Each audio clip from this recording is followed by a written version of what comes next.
দেখছিস তুই আলতা পরছিলিস না, দেখ আলতা পরলে পাটা একদম অন্যরকম লাগে। এগুলো আমাদের ঐতিহ্য, বুঝেছিস তো। যখন আমরা ছোটবেলায় যখন মা জেঠিমারা দেখতাম বৃহস্পতিবার করে আলতা পরতো, আমরাও বায়না করতাম যে আমাকে আলতা পরিয়ে দাও। তো মা পরতে দিত না, কারণ কি আমার স্কুলের মোজাটা লাল ছিল, সেজন্য মা পরতে দিত না। কিন্তু আমি জোর করে করে বলতাম যে না আমি পরবো বলে এত কান্নাকাটি করতাম, লাস্টে মা পরিয়ে দিত। আর এখনকার ছেলেমেয়েরা তো এসব পরেই না, যেরকম তুই পড়তে চাইছিলিস না আলতা। দেখ আলতা পরলে পাটা একদম অন্য রকমের হয়ে যায়। আমি যদি অত ভালো পড়াতে পারি না, আমি ডিজাইন করে এমনি জাস্ট নর্মাল পড়ি। হ্যাঁ, মাসি এগুলো পারে, তো যেরকম পারছি তোকে সেরকমই পরিয়ে দিচ্ছি। আজকে যেহেতু ঘরে পুজো, সেই জন্য আলতাটা পরলাম, যে বাপিকে দিয়ে আবার একটা আলতা আনিয়েছি পরবো বলে। পায়ে তো উঠবেই না পুরো, কি করে পুরো বৃহস্পতিবার পরবে? হ্যাঁ, এক সপ্তাহ। মা আবার নেল পালিশ পরছো এখন?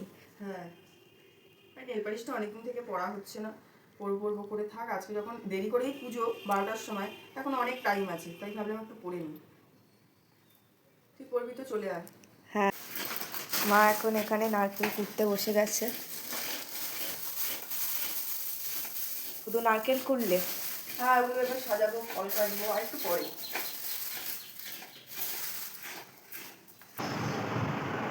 মায়ের এখন এখানে ফল কাটা শেষ হয়ে গেছে, এবার মা এখন সিন্নি মাখতে বসে গেছে।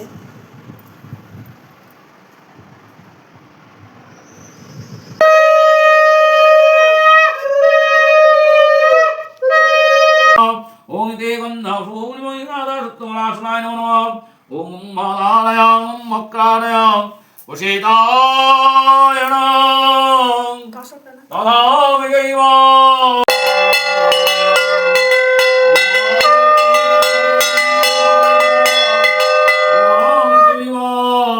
ফকির বলে আশিসন বিপ্র বলবল বেদবা কোন কিছু নয় মনন্তর যেই রাম সেই দই নামি আকুই হয় তেয়ালকে নাই কই কইন নিশ্চয় কইতে কইতে কথা কইলেন না সংকোচ নায় হিতায় চ জগদ্ধিতায় শ্রীকৃষ্ণায় গোবিন্দায় নমো নমো নমো এষ সচন্দন